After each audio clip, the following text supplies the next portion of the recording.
Graça e paz, igreja, sejam muito bem-vindos a mais uma aula do nosso estudo do Evangelho de João e hoje nós vamos continuar no capítulo 12 e vamos ler a partir do versículo 37 que diz assim: E embora tivesse feito tantos sinais na sua presença, não creram nele, para se cumprir a palavra do profeta Isaías que diz: Senhor, quem creu em nossa pregação e a quem foi revelado o braço do Senhor? Por isso não podiam crer, porque Isaías disse ainda: cegou-lhes os olhos e endureceu-lhes o coração, para que não vejam com os olhos, nem entendam com o coração, e se convertam, e sejam por mim curados. Isto disse Isaías, porque viu a glória dele e falou a seu respeito. Contudo, muito dentre as próprias autoridades creram nele, mas por causa dos fariseus não o confessavam, para não serem expulsos da sinagoga, porque amaram mais a glória dos homens do que a glória de Deus. E Jesus clamou, dizendo: Quem crê em mim, crê não em mim, mas naquele que me enviou. E quem me vê a mim, vê aquele que me enviou.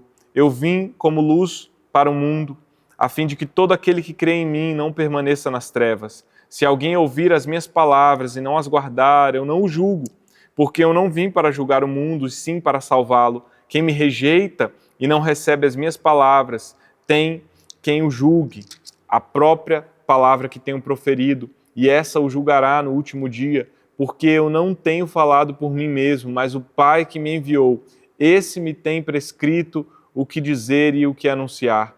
E sei que o seu mandamento é a vida eterna.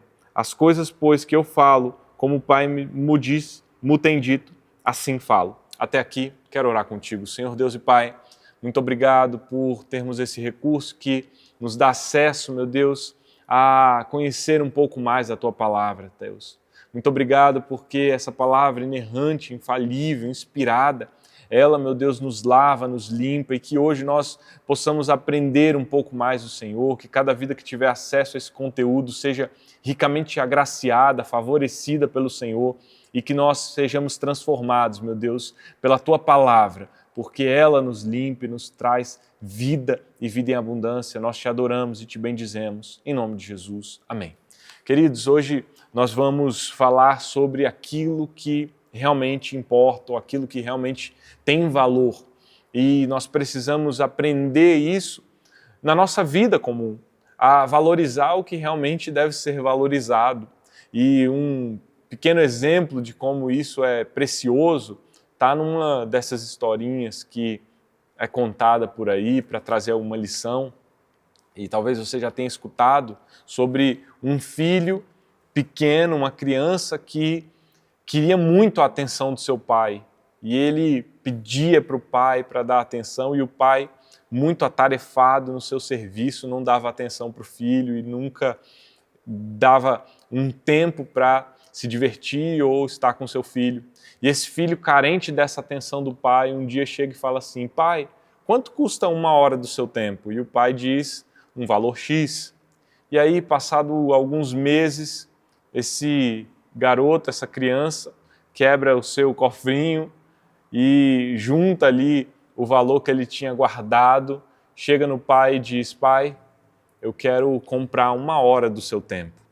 E aquele pai fica extremamente constrangido com a ação do filho. E isso é uma lição para mostrar que muitas vezes nós valorizamos mais aquilo que não deveria ter a maior atenção da nossa vida. Nós nos importamos com aquilo que talvez não tenha o maior valor, a maior expressão na nossa vida. E quando nós pegamos esse princípio e aplicamos para a realidade do reino de Deus, isso é muito mais profundo ainda, porque agora diz respeito à salvação, diz respeito à eternidade. Então, quando nós falamos do reino de Deus, não é uma questão banal, é uma questão de eternidade. Se nós não enxergarmos o verdadeiro valor em Jesus Cristo, nós estaremos perdidos e é por isso que nós devemos olhar para Cristo e enxergar Ele como a nossa pérola de grande valor, enxergar Jesus Cristo como tudo em nossas vidas, porque Ele é o nosso Deus, Ele é o nosso Redentor, somente nele há a salvação, Ele é o caminho, a verdade e a vida. E eu queria que você pensasse no valor de Jesus Cristo, porque muitas vezes nós vemos uma ausência de valor em Jesus Cristo e as pessoas aplicam valor em outro algo que não Cristo. E isso é muito sério. E é sobre isso que nós vamos focar nesse estudo de hoje, porque muitas vezes pessoas estão valorizando muito mais a sua reputação, a sua imagem.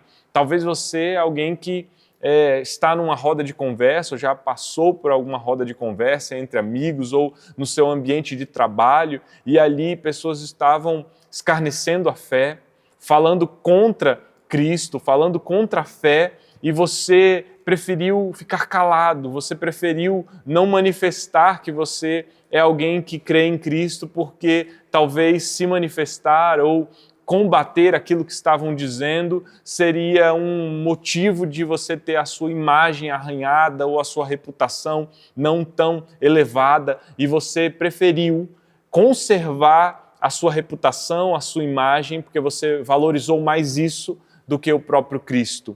E como isso é sério, e como isso é algo que nós temos que estar totalmente atentos, porque nós não podemos valorizar mais qualquer outra coisa em detrimento do nosso Rei, do nosso Salvador, Jesus Cristo. E aqui eu quero contextualizar você do que nós estamos trabalhando ou do que nós estamos vendo nesse capítulo 12. O capítulo 12, ele começa a falar sobre a semana que antecede a morte de Jesus Cristo. É a semana da Páscoa. Então, Jesus Cristo no domingo entra em Jerusalém, naquela entrada triunfal, e proclama ali a sua majestade, na sua grande humildade, vindo montado num jumentinho. E nós vimos na mensagem anterior que, após algum tempo, gregos vão até os discípulos de Jesus, mais propriamente Filipe, porque eles queriam ver Jesus Cristo. E nós entendemos que esse momento do ministério de Jesus Cristo foi um momento crucial, porque ele marcou um momento onde agora Jesus Cristo está atraindo as nações. Ele não somente está expressando a sua verdade a Israel, ao povo judeu, mas agora as nações são atraídas a Jesus Cristo, e nós entendemos esse propósito de Jesus, o propósito de ser a salvação para o mundo. Ele é o Cordeiro que tira o pecado do mundo. E então esses discípulos, esses gregos, eles vão até Filipe querendo ver Jesus, mas Jesus aproveita esse momento para anunciar a sua morte, anunciar o seu sacrifício, falar sobre o gênero de morte que Jesus haveria de padecer. Ele seria levantado, ele seria crucificado, e aquilo chocou alguns judeus, porque os judeus não estavam percebendo compatibilidade entre o Messias, o Cristo, o ungido do Senhor, o Rei de Israel, com o sacrifício e a morte. Mas Jesus não responde esse questionamento, mas ele enfatiza a necessidade de que eles haveriam de ver Jesus Cristo como a luz do mundo, a luz que afasta as trevas, a luz que atrai os seus filhos para um lugar correto de santidade e de vida.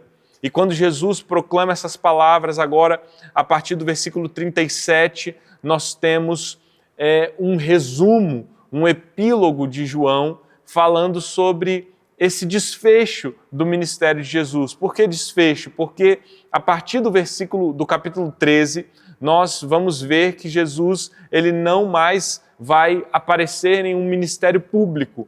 Agora ele está num momento que o conduz à morte e à sua crucificação. Então, até o versículo 12, nós vemos Jesus ainda no seu ministério público, ou seja, fazendo os sinais, as maravilhas, anunciando o reino. E a partir de agora, no versículo do capítulo 13, nós teremos Jesus ali no seu momento de intimidade com os discípulos e caminhando para a cruz do Calvário. E no versículo 37, nós vemos que João diz: e embora tivesse feito tantos sinais na sua presença, não creram nele.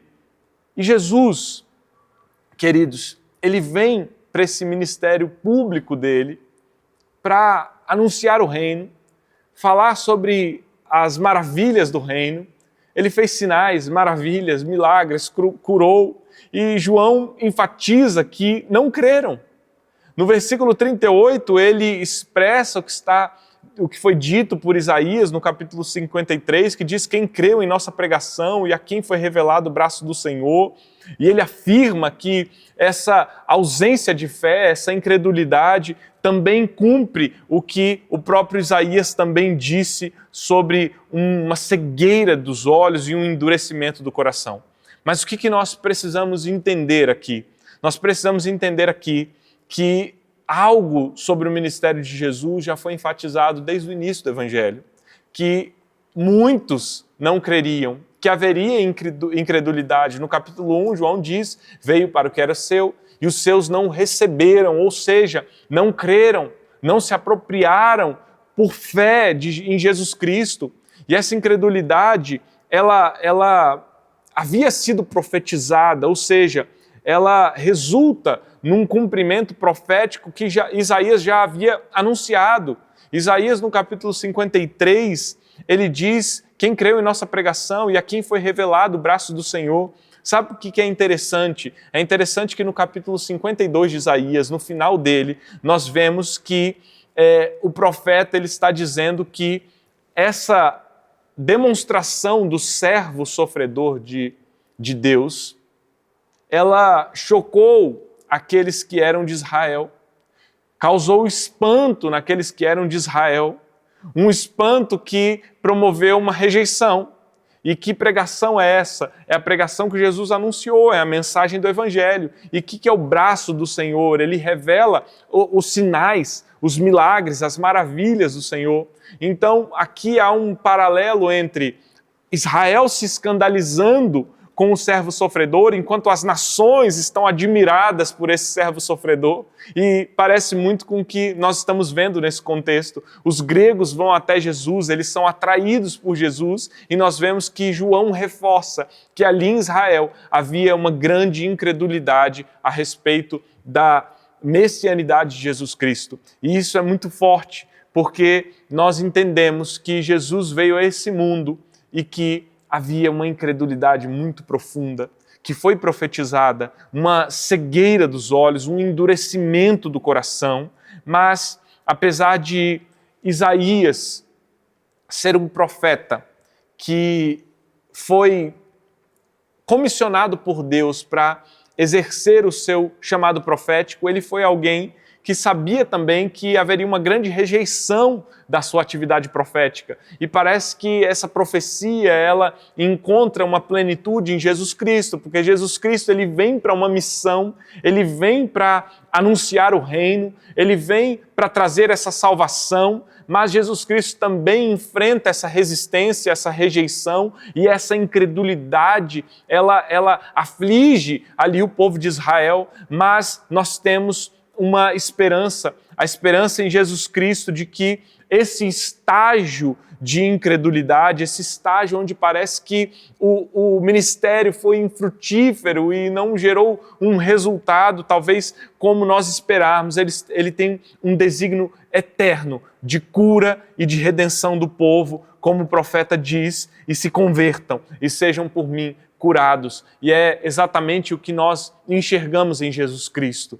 A incredulidade que houve naquele povo, ela resultou numa esperança, numa salvação. E nós cremos que Israel experimentará um avivamento muito glorioso daquilo que está escrito na palavra de Deus. E no versículo 41, nós temos uma informação muito preciosa, uma informação muito profética e que tem informações teológicas muito enriquecedoras, que diz assim: Isaías disse isso porque ele viu a glória dele, ou seja, de Jesus, e falou a seu respeito. Ou seja, João aqui ele está afirmando que Jesus é Deus, porque se Isaías foi aquele que viu a glória do Senhor, e se nós cremos que o Cristo era o Verbo, e o Verbo estava com Deus, e o Verbo era Deus, ou seja, Jesus é Deus, nós podemos concluir logicamente que quando Isaías vê a glória do Senhor, ele também vê a Jesus Cristo, ou seja, ele vê a manifestação do Cristo do Senhor. E nós entendemos também que a partir da profecia de Isaías, nós temos um profeta messiânico. Isaías falou coisas tão profundas a respeito de Jesus Cristo, porque Isaías foi aquele que falou com uma riqueza de detalhes sobre o servo sofredor do Senhor. Então, nós podemos entender que Isaías foi aquele que viu essa glória, que manifestou, que falou a respeito dessa glória de Deus a partir da imagem do servo sofredor e a partir da imagem da glória, do trono, do reino de Deus. E eu quero que você entenda que tudo isso aponta para um cumprimento em Jesus Cristo.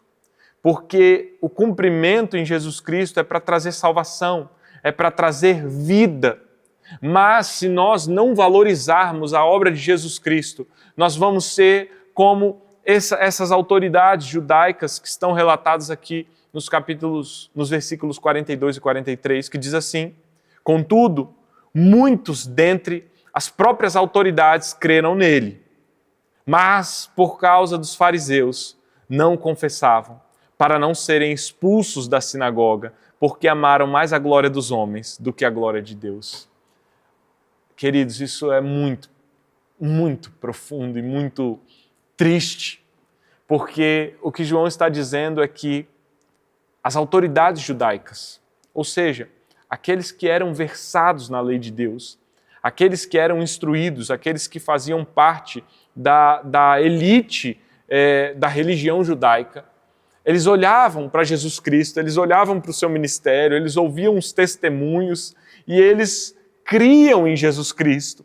Ou seja, eles conseguiam entender que aquilo que Jesus Cristo estava fazendo era algo que vinha da parte de Deus. Nicodemos é alguém que expressa isso. Ele chega para Jesus lá no capítulo 3 e diz: mestre, eu sei que você é profeta, porque ninguém pode fazer esses sinais se não vem da parte de Deus. Então, eles entendiam, pela forma como Jesus pregava, aquilo que ele proclamava, os seus sinais, os seus milagres, as suas maravilhas, não era algo comum, não era algo humano, era algo que vinha da parte de Deus. Então, eles conseguiam perceber isso, eles conseguiam entender essa verdade, mas eles não conseguiam viver essa verdade. Eles não conseguiam viver porque eles amavam mais a glória dos homens do que a glória de Deus. Eles não conseguiam viver essa verdade porque eles tinham medo de mancharem a sua reputação. E eu quero contextualizar lembrando do capítulo 9.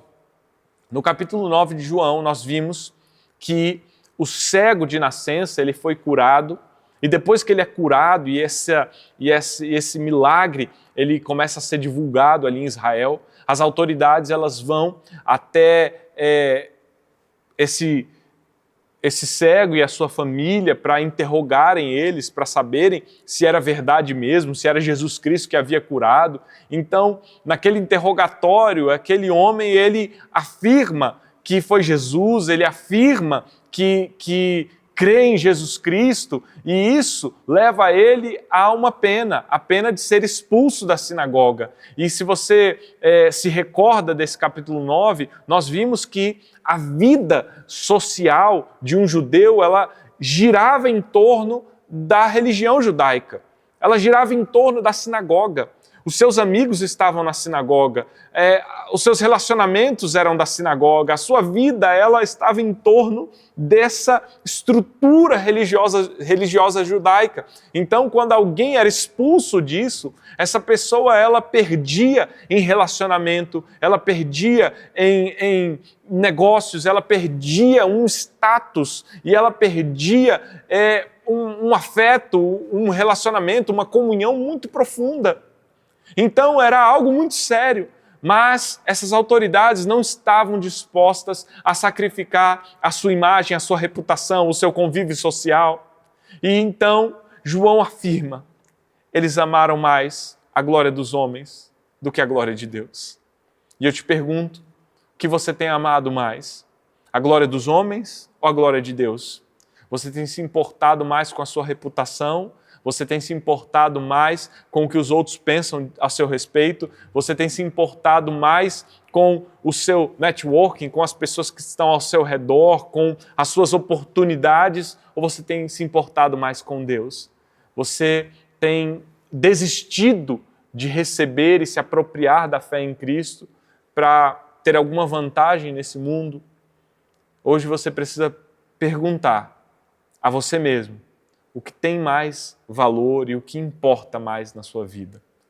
Esses homens, essas autoridades judaicas, preferiram a glória dos homens e não a glória de Deus. E nos versículos 44 em diante, nós temos agora as palavras do próprio Cristo, nós temos agora Jesus dizendo, João ele fecha esse epílogo, esse resumo do ministério público de Jesus, e Jesus diz as suas últimas palavras desse ministério público que foram relatadas no Evangelho de João. E Jesus clama dizendo, quem crê em mim, crê não em mim, mas naquele que me enviou. Quem me vê a mim, vê aquele que me enviou. Essa é uma afirmação que Jesus vai dizer ao longo de todo o seu ministério. Ele diz que ele e o Pai são um. Ele diz que quem crê nele, crê no Pai. Ou seja, as autoridades que rejeitavam a Cristo, na verdade, estavam rejeitando Jeová. O que Deus queria deles era que eles entendessem que sem Cristo não havia como honrar o Pai. Então, queridos, Jesus reafirma isso a todo tempo. Sem crer no Filho, não há acesso ao Pai. Ele é o caminho, a verdade e a vida. Quem crê em Cristo, crê no Pai. Quem vê o Cristo, vê o Pai. Então, queridos, Jesus reafirma essa ideia de que Ele é a expressão exata do ser de Deus. Ele reafirma a ideia que, ao olhar para Ele, estaríamos olhando para o Pai. E isso é uma verdade que está em toda a manifestação de Jesus Cristo aqui nessa terra. Nesse ministério terreno, Jesus quer nos dizer que Ele e o Pai são um e que nós precisamos dele para ter acesso ao Pai, porque Ele é o único mediador entre Deus e os homens. Não há outro caminho, não há outra divindade. Ele é o único Deus vivo e verdadeiro. E nos versículos 46 até o versículo 48, nós vemos Jesus também dizendo que Ele vem como a luz do mundo, para que todos possam crer nele e não permanecer nas trevas. Jesus fala sobre ouvir as suas palavras e as guardar, porque quem não guarda essas palavras vai ser julgado, não julgado por Cristo, mas vai ser julgado pela própria palavra que ele tem proferido, porque ele vem para a salvação, mas aquele que não guarda as palavras, ele vai ser julgado no último dia. E queridos, aqui eu quero lembrar você que Jesus é a luz do mundo. João é aquele que expressa essa verdade tão gloriosa entre o contraste que há entre a luz e as trevas. Ou seja, Jesus é aquele que é a luz do mundo.